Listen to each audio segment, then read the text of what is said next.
I bought my first house at 26 years old and learned a ton just going through the home buying process. In this video, I'm going to discuss 5 things I learned so that you don't have to make the same mistakes that I made. Before getting into this video, please drop a thumbs up. It really helps me with the algorithm, and I want to grow this YouTube channel to at least 1,000 subs. I would greatly appreciate it.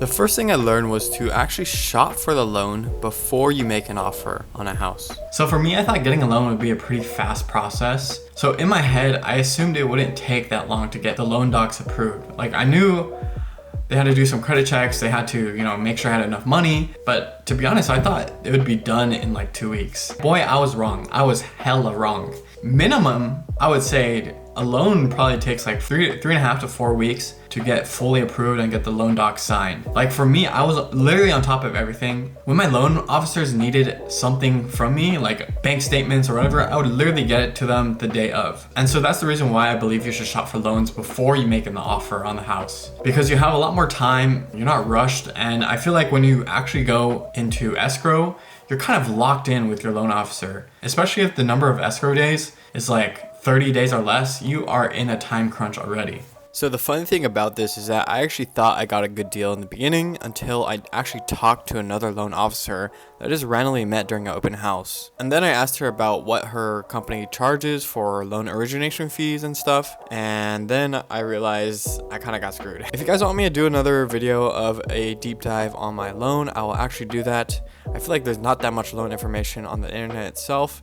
And so just let me know in the comments below. My next tip is that you should find a really picky inspector if you're on the buyer side. You want a picky inspector because of the fact the more picky they are, the more credit you can ask for from the seller. So now you might be asking, how do you get a picky inspector? So for me, I went on Yelp, and obviously I chose some of the higher reviewed inspectors. But the thing that made one stand out over the others is that sometimes you have to look at the 1-star reviews to see who is giving 1-star reviews and why. So when you look at the 1-star reviews, sometimes seller agents actually give bad reviews to these inspectors because of the fact the inspector process was so picky and the buyer eventually fell out of the deal. And so you want these people on your team. Again, the pickier they are, the more credit you can ask for.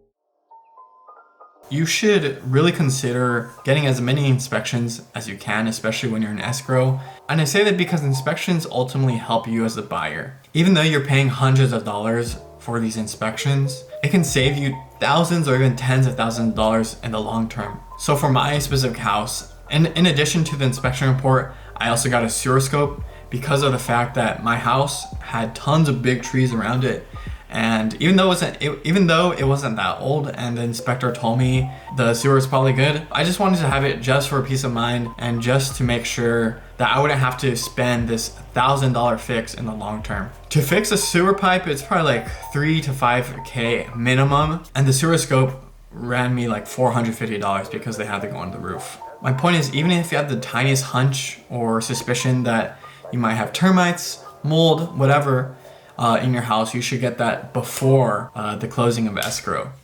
The fourth tip is to do your research on city planning laws, especially if you want to Airbnb your house. So for a little background on my house, initially I wanted to Airbnb this home as I could get a lot more cash flow out of the house. And so when looking at these like Airbnb comparison sites, even though I think these sites are definitely inflated, I believe I could have made a comfortable $75K on this house annually. So for me, my house is in Cathedral City, which is not in Palm Springs. And Cathedral City has actually banned short-term rentals. There are a few edge cases in which they allow short-term rentals. For example, if you have an ADU, you can short-term rental, or if you rent out rooms in your house, they allow that as well. But for the most part, it has been banned. And so when I was buying that house, I was also looking in the Palm Springs area, and Palm Springs allows Airbnbs. You just have to go through some processes. You have to get approved by the city. But all in all, Palm Springs allows it and Cathedral City doesn't. This is such a mistake on my end, but I didn't research it until I was actually in escrow. So I could have just backed out and just left with my money, but I still think I can cash flow on my house if I were to just rent it out to normal renters. I'll definitely show you like a house tour later, but I really wanted this house additionally because it sits on a 1 acre lot, and I definitely can build an ADU or Airbnb it out later, which will therefore give me even more cash flow. Lastly, I might be a bit biased on this one, but I think you should get your real estate license.